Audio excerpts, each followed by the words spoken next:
Well, perhaps I can say something to that a little bit, in that one of the very hard questions that demands a decent scientific answer and that can serve to motivate what I was talking about is that, unfortunately, doctors are faced with people who cannot move very much or at all, and they need to decide whether these people have conscious experience or not. And we do not have a litmus test for conscious experience.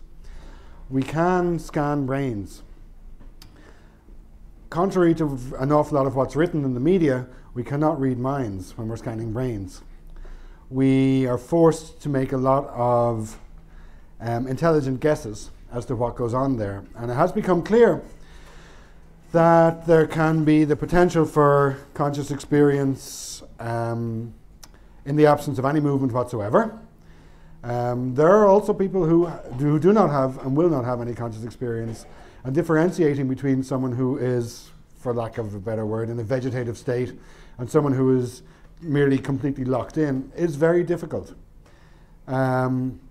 Furthermore, another good reason to make progress on these questions is even if someone is only capable of having a very limited range of experience and only ever will have a limited range of experience, we do need some coherent way, some way that's not just touchy-feely and intuition, of figuring out whether they can suffer.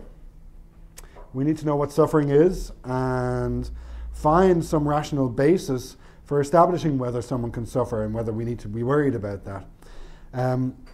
Of course, we all agree that we need these, but typically we assume someone else is on the job. Someone's doing the business. Usually we assume doctors are doing this kind of thing, and doctors are faced, they're people, you know, and they're stuck with this problem. And the more we come to understand the role of the nervous system in creating experience, I hope the better our informed guesses will be in this area, but they will remain for a while anyway, largely guesses. But it's a good motivator, that kind of thing.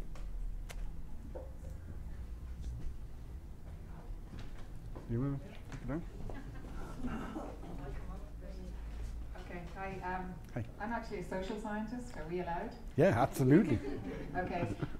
Within social science, we've had a focus from about the 1930s on social interaction and social constructivist theories and whatever.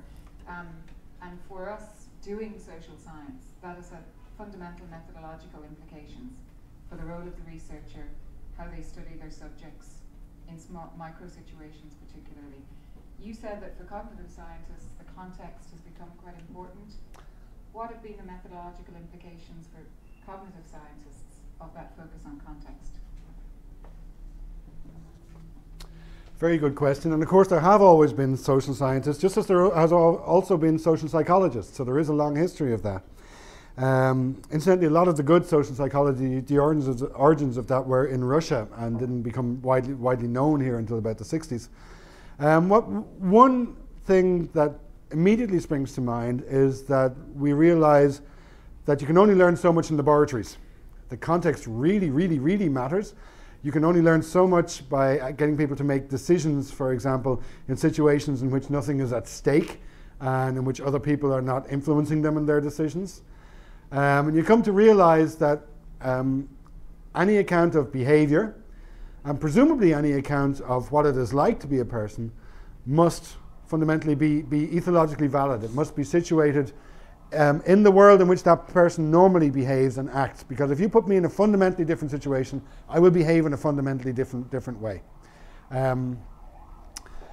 So it encourages us to be very aware of the limitations of laboratory learning. It doesn't do away with the laboratory, but to be far more sensitive perhaps to the limitations of laboratory-based studies, far more interested in studying behavior in the wild, people in naturalistic settings, and acknowledging that these are hugely important co-determinants of everything that of all the ways that people behave. So perhaps we're moving closer to you.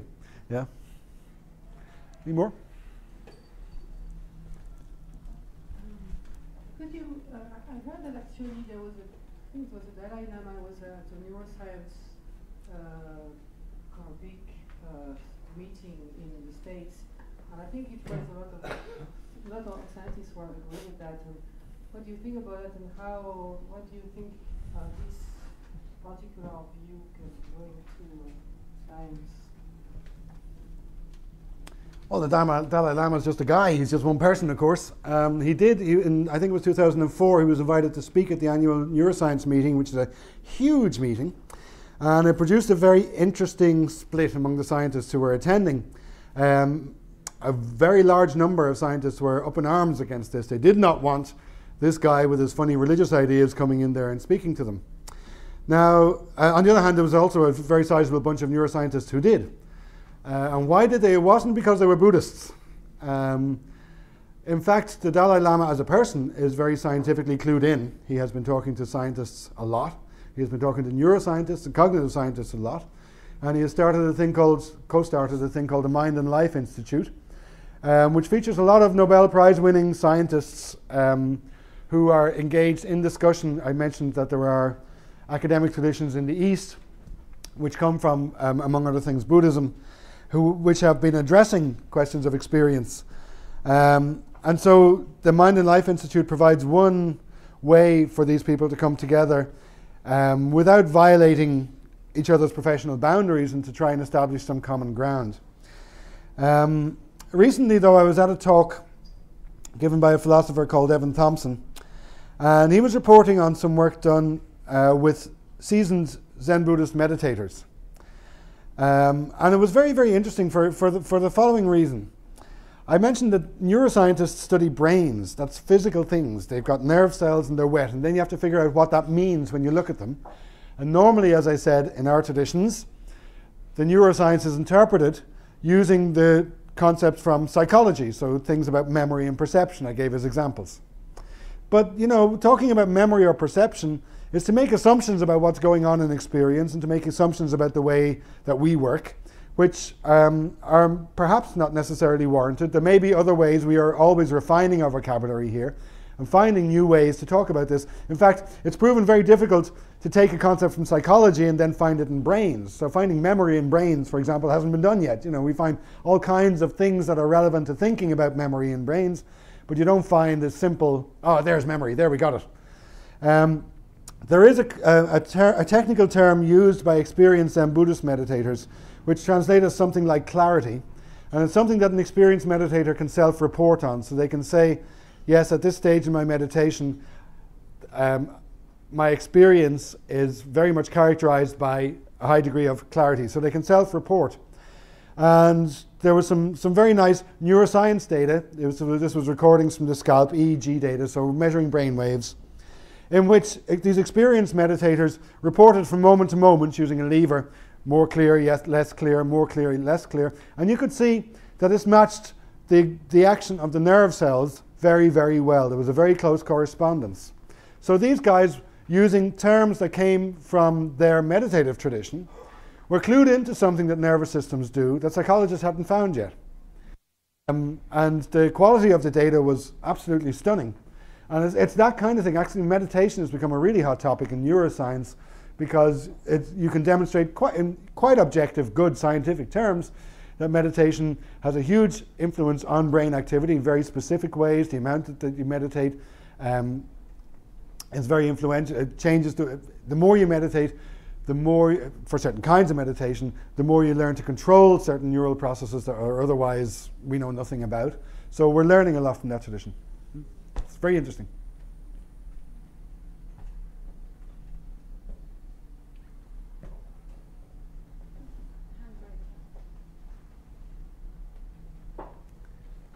You next, Sean? Back there. Do you believe in objective truth?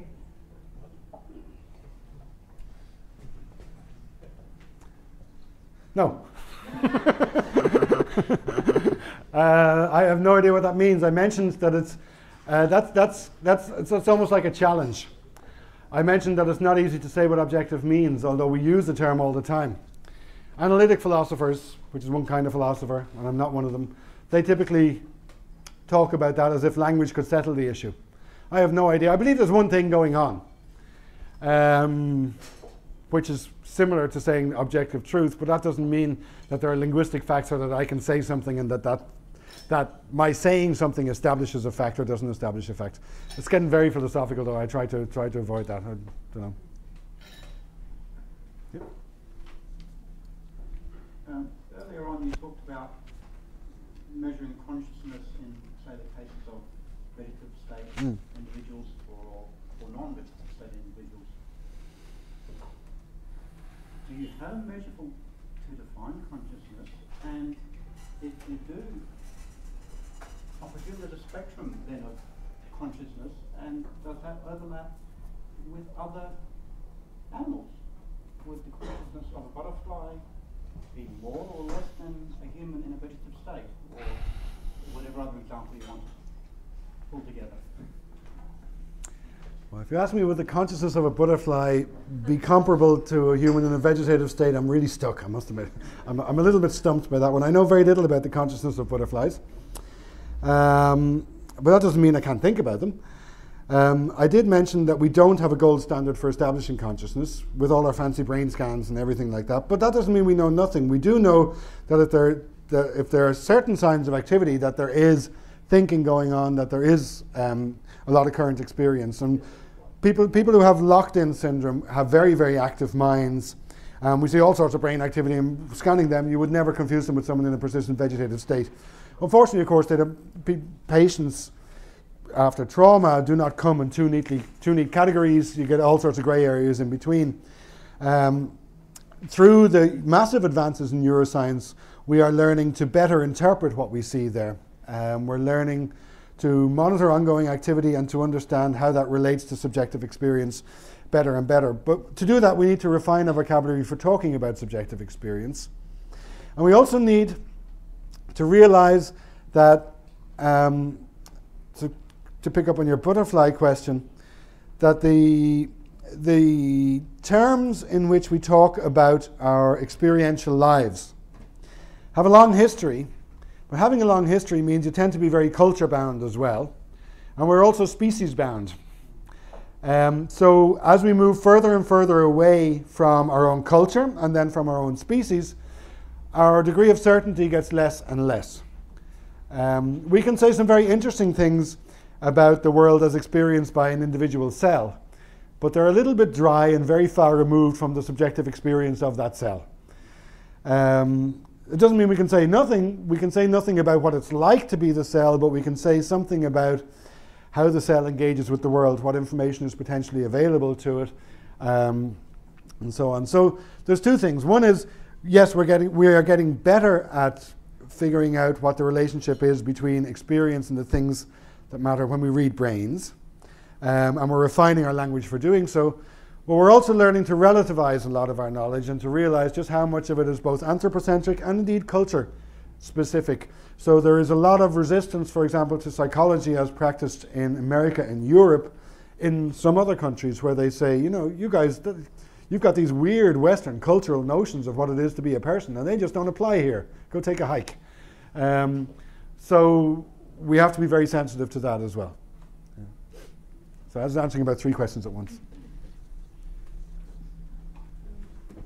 Yeah, maybe just to follow up with consciousness, it looks like, to me, that we're kind of far from understanding how it works. We kind of, the scan, what we see in the brain scan is something very general, not very, as you were saying, we don't really know what it means for us, so maybe more and more, but, and what do you think about those parallel view? For instance, there's a theory from Sheldon, I don't know if you heard about him, when he thinks about we call morphogenetic fields, where the memory is actually, is basically saying that we've never been able to pinpoint the memory in the brain so far. There's a lot of things, the brain is still a bit of a black box so far as we know, and he says that everything is outside, and he's got this big theory of kind of collective memory. Have you heard about it, and can you comment on that?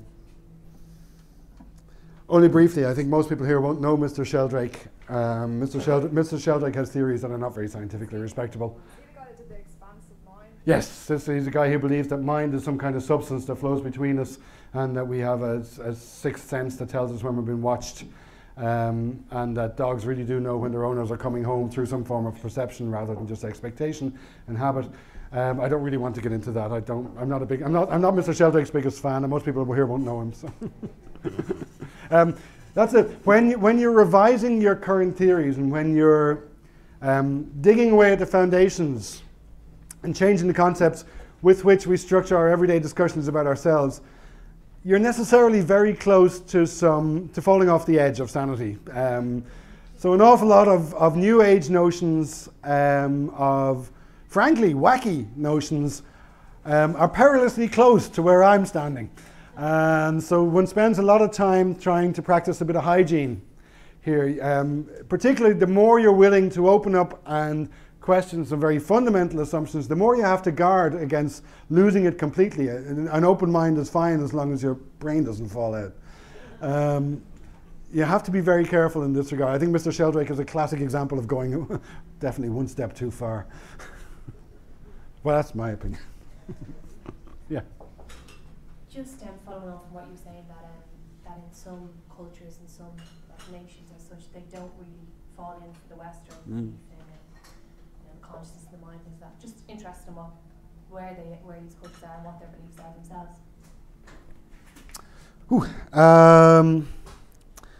I can only give you a few point-wise examples. Well, I mentioned that one thing that is becoming clear is that, like, psychology as it has been articulated within what has been predominantly an American and European tradition has been a psychology of the individual.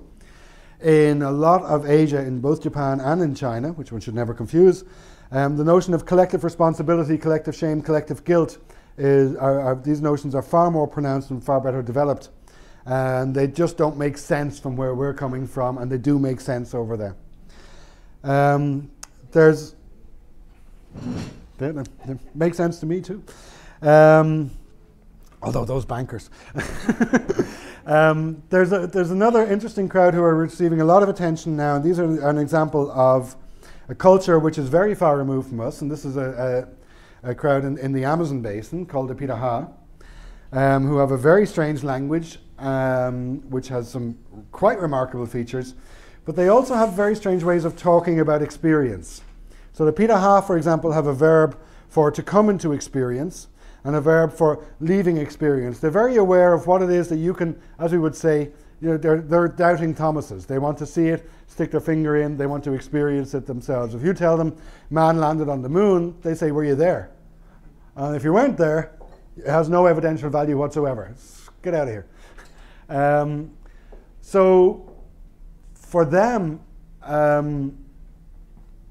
the kind of way we talk about experience, the kind of way we talk about our lives just make no sense whatsoever. We've so much to learn, and we have to learn, above all, just where we're coming from as well, so we can spot when we're being very culture bound and culture specific.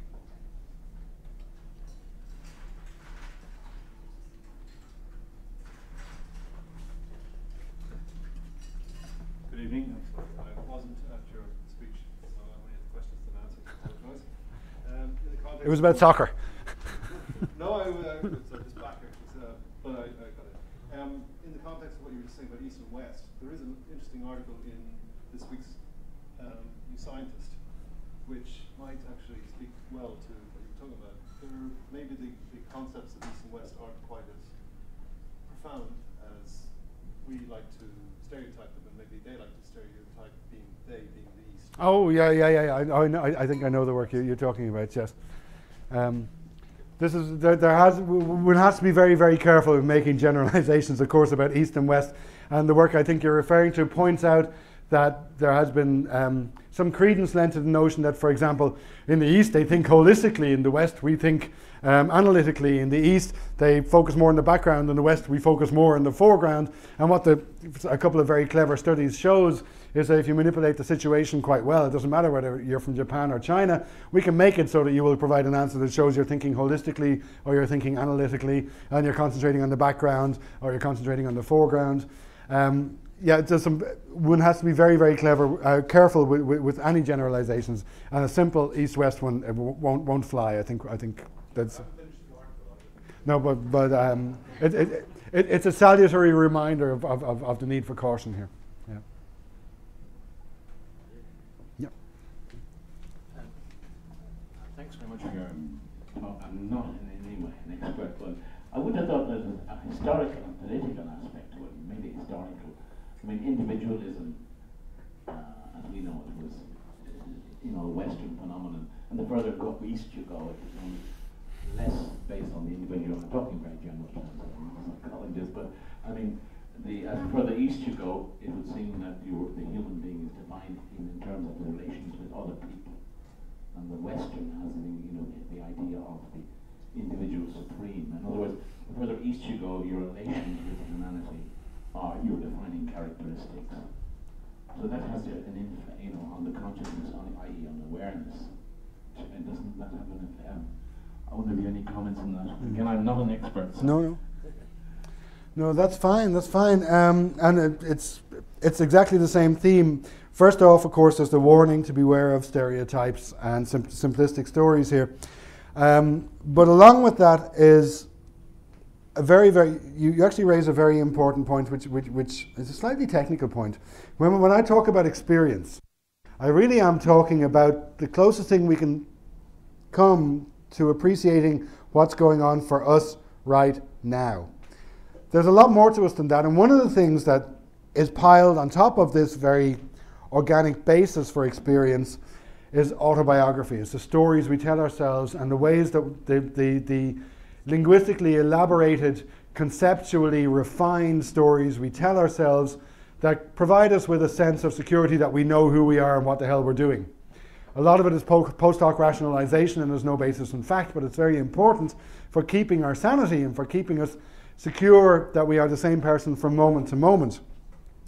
And therein, I think, there are quite demonstrable differences which you can track down. They vary from culture to culture, from city to city, from place to place, about the role of the individual and the role of the relations to other members of society, the role of the family, for example, and such notions as collective shame or guilt. They probably have less to do with a biologically grounded immediate experience, which has something to do with sensory information, and more to do with the conceptual reification or elaboration thereof, the stories we tell ourselves, the autobiographies we build up on that, and that give us the secure sense of self that allow me, for example, to pretend I'm some kind of scientist here now, a talker, which is bollocks.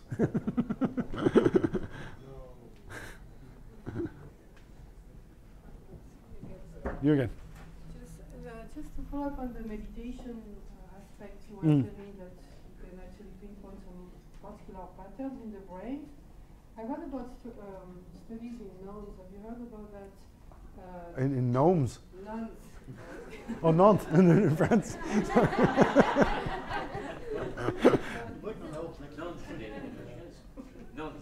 Nuns, sorry. Nuns, and I think about also people experiencing. Yeah, they were trying to remember their near-death experiment, something like that. I was wondering if you heard, I think it was done in Canada. And do you know if there is some similarities with those meditation states and those? I'm not too sure. You heard about that? Because there seems to be a lot of studies on these type of things, and like the gut part of your brain or things like that. First of all, religious communities represent very interesting social experiments, for starters. They represent very interesting biological experiments. For example, it's only through religious communities that we know about the role of the human papillomavirus, for example, in cervical cancer. They represent interesting sociological experiments, and they have been studied. I'm not familiar with the work you're talking about nuns, but it is worth, just to leap from the biological entirely into the mystical, it is worth pointing out that there are elements within Christian tradition as well that have to do with the analysis of experience, the attempts to describe experience and its relation to what we find. So I pointed out earlier that I try not to use the words mind and consciousness because they suggest things that can be found in the world. And I said that experience is what gives us a world in the first place. Now in doing so, I'm unconsciously echoing St. Francis of Assisi, who said that what you are looking for is that which is looking. And to me, that's the most succinct way of expressing the difficulty with mind and consciousness, the utility of the word experience, and the sense that by trying to account for experience, you have to understand how the world comes into being in the first place. So it's not just the Eastern guys who have some kind of basic handle on this. There are echoes of Western religious tradition as well. But those particular studies on nuns, I'm just not familiar with them. They were just in a state of prayers and probably this similar to what you were saying about good meditation and Buddhist. But with the God center in the mind, I just have to. There's a fetish at the moment within neuroscience for identifying places in the brain that are considered to be responsible for you. You put someone in a scanner, you give them a bit of chocolate, and a little bit of the brain lights up, and you go, "Whoa! We found the chocolate center in the brain." You know, you put someone in a scanner, you kick him, a bit of the brain lights up. "Whoa! We found the being kicked center in the brain." Back in 150 years ago, there was a pseudoscience called phrenology, where you didn't have a scanner, so you felt the outside of the brain, you found the bump, and you said, "Oh, he's Jewish. Whoop, he's a criminal." You know, we don't do that. We shouldn't be doing that. We have to be aware of that. Yeah. Yeah, I was just wondering what you thought about like experience when like either in hypnosis or like dreams or psychotropic drugs if you're hallucinating, you know, sort of thing. Hypnosis, dreams, and psychotropic drugs. 3 very, very interesting questions and 3 quite distinct questions. Hypnosis is still a seriously interesting state. It is something that can be induced in a lot of people, not in all people under the right conditions. It's not something where you fall under someone's power, but it is something in which apparently the way that you filter social messages is subtly altered, and there are characteristic changes in the brain that go along with that. I won't get technical on you, but hypnosis is very, very, very real, very interesting, and it has something to do with an altering of the relationship between your behavior and the normal way that you filter signals from the outside. Very interesting, an altered state of consciousness, as it were. Psychotropic drugs have, for various reasons, gone out of fashion now. There was a big fashion in the 30s, 40s, and 50s. There was an awful lot of studies done on these. Thereafter, it was only the military that got to do these studies, typically on unwilling volunteers. My God, how many people here would volunteer? Okay, sure, I won't even ask that. I'm wearing a wire. Don't admit to anything. I think there's an awful lot to be learned. There are still some very interesting studies done on a variety of psychotropic drugs. Sometimes it's rats that get to have the benefit of the drugs, which don't tell us an awful lot about human-like experiences. LSD, psilocybin, mescaline, very, very interesting, very distinct effects. Ecstasy also has very, very interesting psychotropic effects that we're only beginning to understand. Some of them produce very clear changes in brain activity, and some of them are just not well studied. The chemical laboratory changes all the time. What was it? Hypnosis, drugs, and dreams. I was at a great philosophy talk on Monday about dreams. And you know what? We don't know what the hell they are. We know not to trust dream diaries. We know not to trust self-reports about dream diaries. I mean, they're great fun, you know. And if you keep a dream diary, and in your dream diary you're constantly being chased by a big bull with the face of your father, you should probably talk to your therapist about your father. But that doesn't mean that it really tells you much about what was going on in your dream. Dreams, we really, sleep in general is one big area. Cognitive science has failed in a lot of areas. So psychiatry is one. Sleep and dreams is another. We just don't know an awful lot. That's a third of our lives. We don't know an awful lot about it. Sexuality is another big one where we are hopelessly ignorant. We haven't even started to get our terms right. And this is one that is totally tied into subjective experience and that which makes me, and you, and that's all very different. We're only starting to get our terms of reference. So those I see as big growth areas in cognitive science. It's quite interesting because in a lot of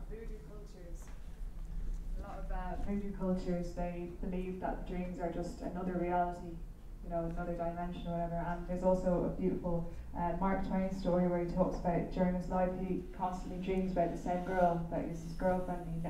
He doesn't actually know her in real life, but that is kind of his other life in his dreams, you know, just experience. He could be just hedging his bets, because if a story like that gets out around you, you can walk up to any girl in the bar and say, "It was you!" I don't know. We still don't know what sleep is for. No. We know most animals sleep. Yeah. We know it's good. Your comment on a dream was interesting. Just remind me of another situation.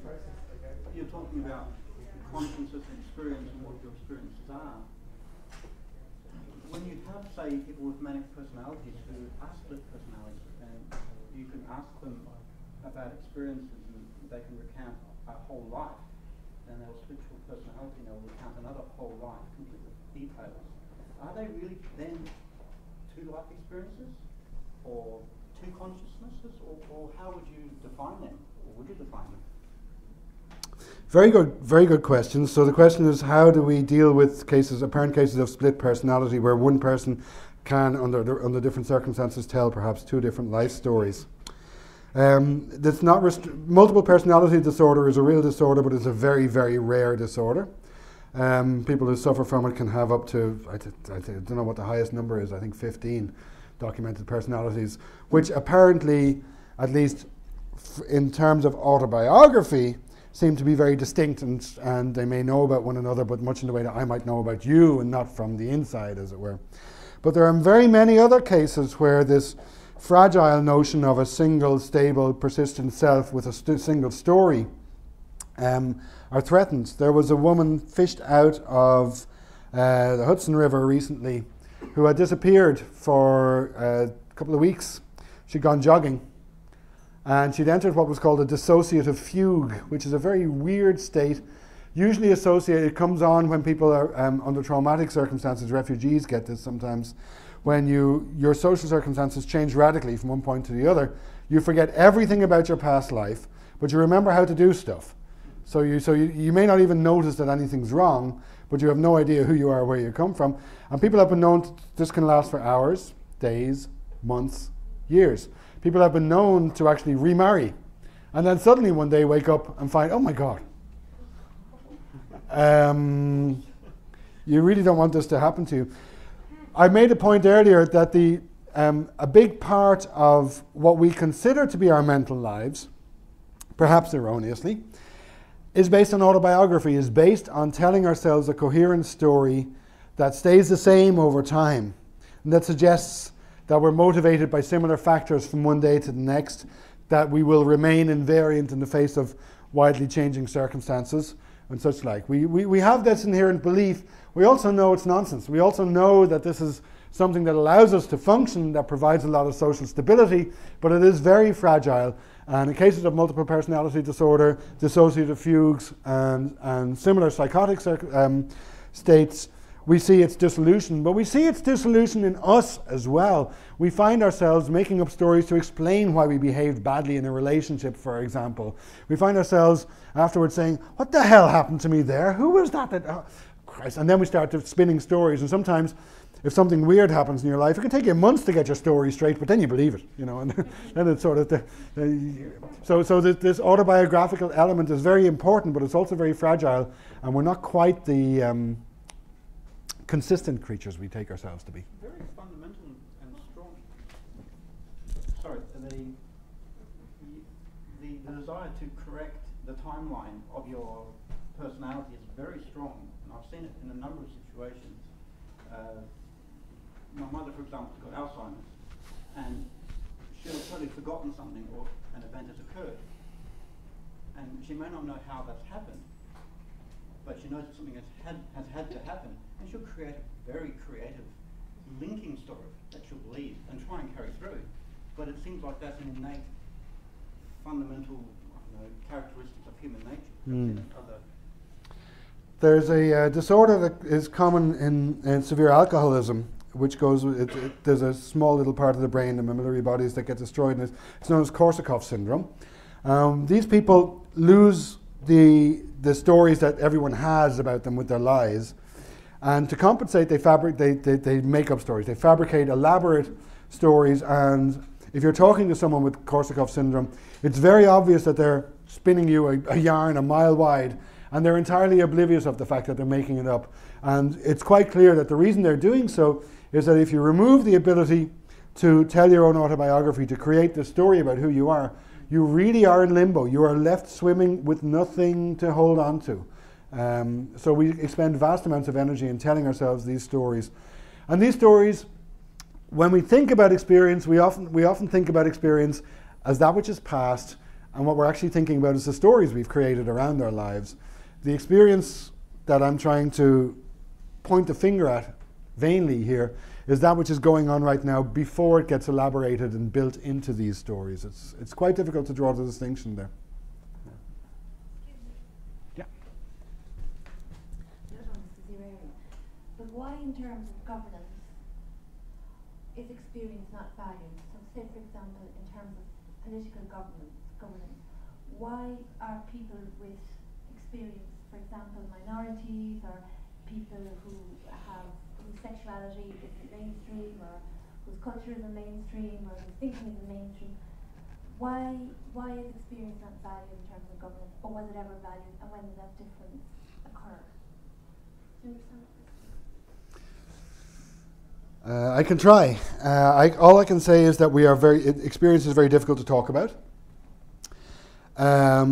Typically we all act within the constraints of the societal order in which we live, and societal order is not a filter of experience. It's no guarantee that everybody in a small community is having a good time, for example, or is happy being there, but everybody lives within a given community. I guess the social structures that we've evolved have tended to emphasize what we have in common and have tended to downplay that which differentiates us.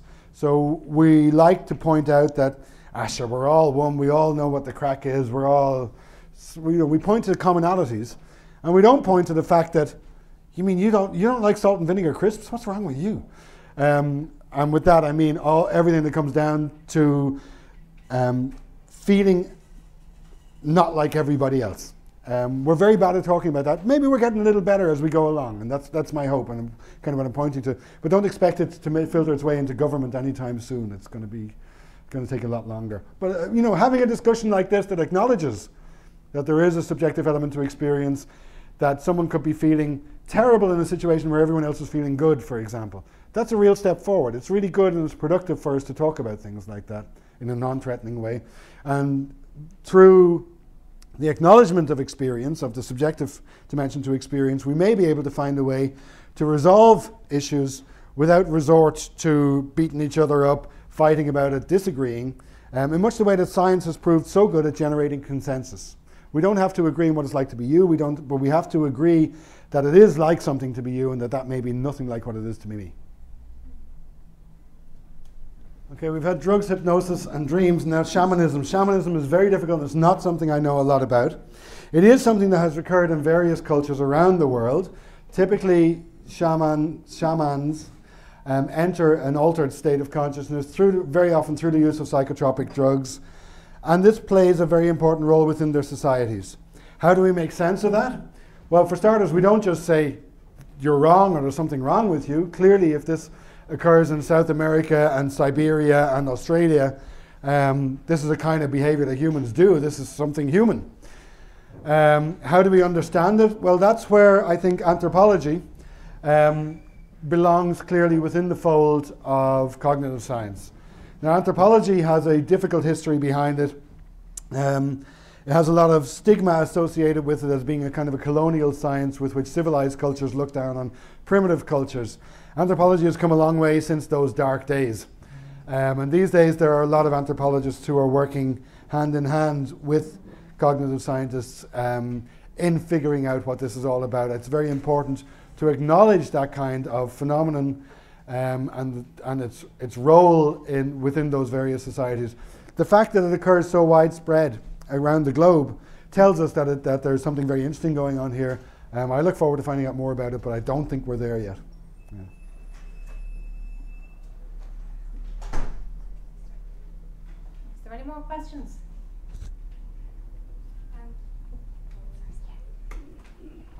Just in relation to that lady's question who's sitting over there just gone, do you think that the individual experience though could be adapted to the social norm?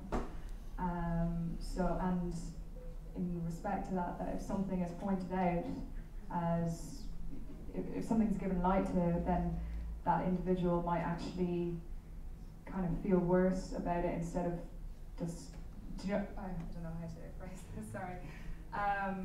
Like bringing up something actually could make a deal of it instead of just letting that person adapt to the other way, whatever. There are no get-rich-quick schemes here. We are learning to be more sophisticated in talking about experience, and that is a good thing. We're also learning to manage. I think we're starting to learn to acknowledge and therewith to live with and manage the fact that the relationship between individual experience and the expectations of society can be in conflict, that each needs to take account of the other. I can say nothing more than the very hand-waving fact that finding out more about individual experience, the variety of individual experience, the diversity that exists even among who we take for granted, can only help us in creating a society ultimately that is fairer and where people come off better. But we're a long way from there. I mean, I've been talking about getting science to acknowledge something, and as we all see with the global warming thing, scientists can be shouting about it for 20 years. It takes a long time for the rest of the world to wake up. But you've got to start somewhere. It's an important discussion, I think. It's a very important discussion.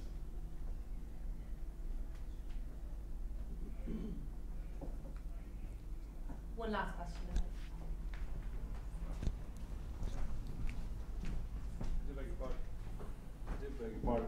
I'm always picking up on things, but I mean, you're talking about creating a society. Isn't that a dangerous I don't start point? I mean, North American sort of Midwestern people, blue states, or what is it, red state? I can't remember which one. They're just going to go, oh, wait a second.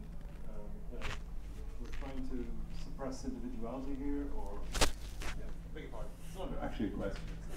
It's stupid. Yeah, I should learn to stay the hell away from there. I'm not involved in societal engineering. I'm trying to contribute to the principled discussion that acknowledges subjective experience. We're a long way from panning that out in terms of governance. We're just very far away from there. And as I said, you got to do the philosophy first, then you got to do the science, and then far later down the line, maybe we can figure out what to do with this thing. Yeah. Okay. Great stuff. Thank you.